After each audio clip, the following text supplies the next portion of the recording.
گەرم و گەشترین سڵاوەکانتان پێشکەش بینەرانی عزیز و خۆشەویستی تەلەڤیزیۆنی کۆمەڵە بە یارمەتی هاوڕێیانی هاوکارم لەگەڵتانم بۆ پێشکەشکردنی گەشتی هەواڵەکانی ڕۆژی چوارشەمە سەرەتا سەردێڕی گرنگترین هەواڵەکان.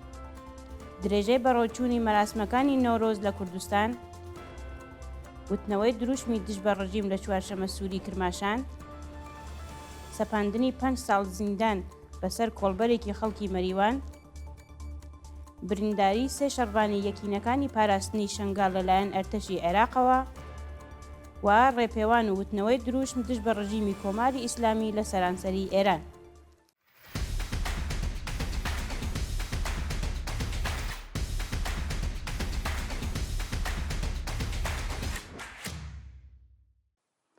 درێژەی بەڕێوەچوونی مەراسمەکانی نۆرۆز لە کوردستان. ڕۆژی سێشەممە 28 ڕەشەمەی 1430 هەتاوی بە هەزاران هاوڵاتی لە سەرانسەری کوردستان مەراسمی هاتنی پێشەوەی نۆرۆزی ئازادیان بە وتنەوەی دروشم و شایی و هەڵپەڕکێ پیرۆز کرد. بەپێی ئەو وێنە و ویدۆیانێ بەدەستمان گەیشتووە هاوڵاتیان سەر ڕایگوژارەکانی کۆماری ئیسلامی بۆ بەڕێوەچوونی مەراسمی نۆرۆز لە کوردستان لە گوندەکانی سونەتە و قەڵاکۆنی شارستانی سەقز، سیسری سەردەشت و قەڵاوای سەرپۆڵی زەهاو بە جۆش و خۆشیکی زۆرەوە ئاگری سەرکەوتنیان هەڵکرد و بە سەما و هەڵپەڕکێ دەنگی ئازادی خوازی خەڵکی ڕۆژهەڵاتی کوردستانیان بەرز کردەوە. وتنەوەی دروشمی دژ بە ڕژیم لە چوارشەمە سووری کرماشان. ڕۆژی سێشەممە 28 ڕەشەمەی 1430 هەتاوی خەڵکی ئازادی خوازی شاری کرماشان هاوکات لەگەڵ بەڕێوەچوونی مەراسمی چوارشەمە سووری لەو شارە بە وتنەوەی دروشم دژ بە ڕژیمی کۆماری ئیسلامی خوازیاری هەڵوەشانەوەی ئەو ڕژیمە بوون. بەپێی ئەو وێنانێ بەدەستی ناوەندی کەواڵی کۆمەڵە گەیشتووە خەڵکی شۆڕشکێڵ لە شاری کرماشان بە وتنەوەی دروشم لە شەقام و کۆڵانەکانی ئەو شارە هاودەنگی خۆیان لەگەڵ دەنگی ئازادی خوازی لە کوردستان و ئێران نیشاندا و خوازیاری هەڵوەشانەوەی ڕژیمی گەندەڵ و ستەمکاری کۆماری ئیسلامی و وەدیهاتنی کۆمەڵگایەکی ئازاد و بەدوور لە ستەم بوون. هەوڵی ژینگە پارێزانی گوندی ساراڵی مەریوان بۆ پاراستنی ژینگە. ڕۆژی سێشەممە 28 ڕەشەمەی 1430 هەتاوی خەڵکی گوندی گوڵچێری سەربەناوچەی ساراڵی مەریوان بە دیاریکردنی ڕێوشۆنی پاراستنی ژینگە خوازیاری پابەندبوونی گەشتیاران بە ڕێوشێنی دیاریکراوەکان بۆ پاراستنی ژینگە بوون. خەڵکی ئەو ناوچەیە بە بەڕێوەبردننی مەراسمێک لەو گوندە بە داڕشتنی ڕێوشێنێک بۆ پاراستنی ژینگە و هەروەها دانانی تابلۆیەک بۆ ئەو گەشتیارانە کە بۆ سەیران و خۆشی ڕوو لەو ناوچەیە دەکەن خوازیاری پابەندبوونی هاوڵاتیان بە ڕێنماینەکانی پاراستنی ژینگە بوون و هەروەها کچانی ئەو گوندە بە وتنەوەی سرودی گیهاتنی نەورۆزیان پیرۆز کرد. سەپاندنی 5 ساڵ زیندان بەسەر کۆڵبەرێکی خەڵکی مەریوان. بەپێی راپۆرتەکان کۆڵبەرێکی خەڵکی مەریوان بە ناوی ئالان محەممەدی لەلایەن ڕژیمی کۆماری ئیسلامیەوە بە 5 ساڵ بەندکران و 6 ملیارد جەریمەی نەقدی مەحکوم کرا. بەپێی ئەو راپۆرتانەی بەدەستمان گەیشتووە ناوبراو مانگی ڕەشەمەی ساڵی 1402 بە تەقەی هێزەکانی پارێزوانی سنوورەوە لە ناوچەی هەنجیران لە کاتی کۆڵبەریدا بە سەختی بریندار و ڕەوانەی نەخۆشخانە دەکرێت و پاشان بە دانانی بارمتەی 8 ملیاردی بە شێوازێکی کاتی ئازاد دەکرێت. بەڕێوەچوونی مەراسمی نۆرۆز لە باکوور و ڕۆژئاوای کوردستان.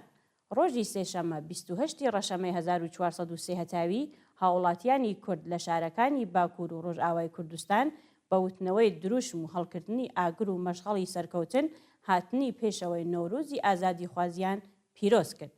گەنجان و کچانی کورد لە شارەکانی وان، مێردین، قەراغی بەنداوی تشرین، سیرت و قارز بە هەڵکردنی ئاگری نەورۆز و سەما و شایی نۆرۆزی مافخوازی خەڵکی ستەملێکراوی کوردستانیان پیرۆز کرد و خوازیاری کۆتایی هاتنی سیاسەتی لە ناوبردنی کللتور و زمانی کوردی لە کوردستان بوون.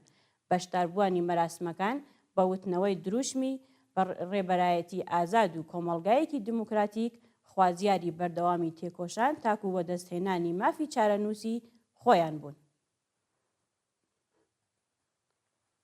برینداری 3 شەڕبانی یەکینەکانی پاراستنی شەنگال لەلایەن ئەرتەشی عێراقەوە. ڕۆژی سێشەممە 28 ڕەشەمەی 1430 هەتاوی بەهۆی ڕوودانی شەڕ لە نێوان یەکینەکانی پاراستنی شەنگال یا بەشە و ئەرتەشی عێراق 3 شەڕبان بریندار بوون. بەپێی هەواڵەکان ئەرتەشی عێراق لە ناوەندی شاری شەنگال گەماروی ئۆتۆمبیلێکی یەکینەکانی پاراستنی شەنگالی داوە و بەهۆیەوە شەڕ و پێکدادانێکی قورس لە نێوان ئەو دوو هێزەدا ڕووی داوە. بەپێی هەواڵەکان لە ئەنجامی ئەو شەڕەدا 3 شەڕوانی ئەو یەکینەیە کە خەڵکی شەنگالن و هەروەها 5 ئەندامی ئەرتەشی عێراق بریندار بوون. جێگای ئاماژەیە لە ساڵانی ڕابردوودا چەندین جار ئەرتەشی عێراق هەوڵی دەست بەسەرگرتن بەسەر شاری شەنگال و ناوچەکان و هەروەها هەڵوەشانەوە یەکینەکانی پاراستنی شەنگالی داوە، بەڵام بەهۆی خۆڕاگری خەڵکی ئەو ناوچەیە نەیتوانیوە پلانەکەی بەڕێوە ببات. بەڵام هێشتا زانیاریەک سەبارەت بە هۆکارەکانی ئەم ڕووداوە نوێیە لە بەردەستانیە. ڕێپێوان و وتنەوەی دروشم دژ بە ڕژیمی کۆماری ئیسلامی لە سەرانسەری ئێران شەوی سێشەمە 28 ڕەشەمەی 1403 هەتاوی هاوکات لەگەڵ بەڕێوەچوونی مەراسمی چوارشەمە سووری لە سەرانسەری ئێران خەڵکی ئازادی خواز ڕژانە سەر شەقامەکان و بە وتنەوەی دروشم دژ بە ڕژیمی کۆنەپەرستی کۆماری ئیسلامی ڕاوەستان.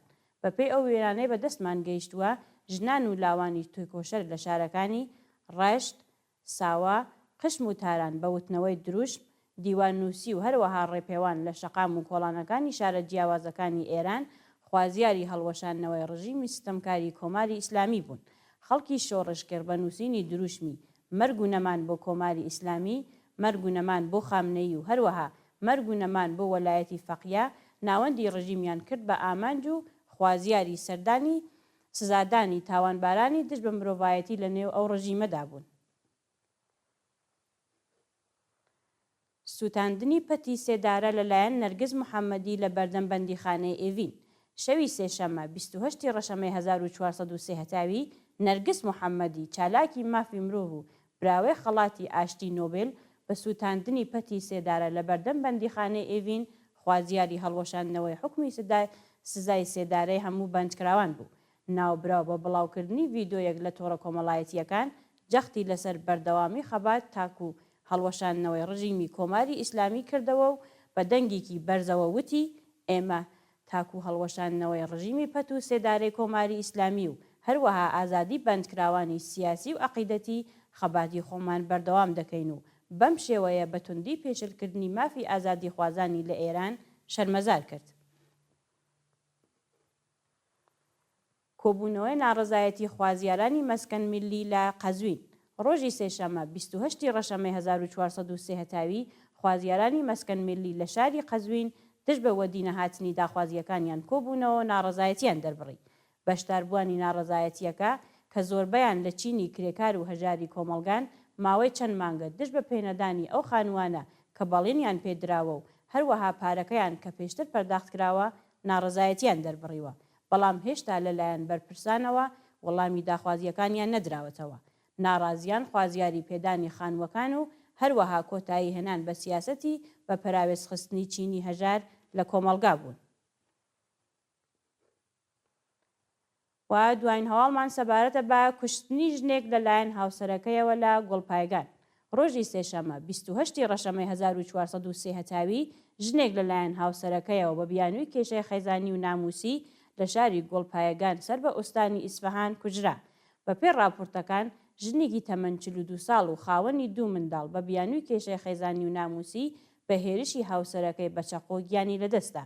بەپێی ئامارە فەرمیەکان لانیکەم لە ساڵێکدا 450 ژن لەلایەن هاوسەرەکانیانەوە یان بنەماڵەکانیانەوە دەکوژرێن و ڕێژەی کوشتنی ژنان بە بیانووی کێشەی خەیزانی و ناموسی ڕۆژ بە ڕۆژ زیاتر دەبێتەوە.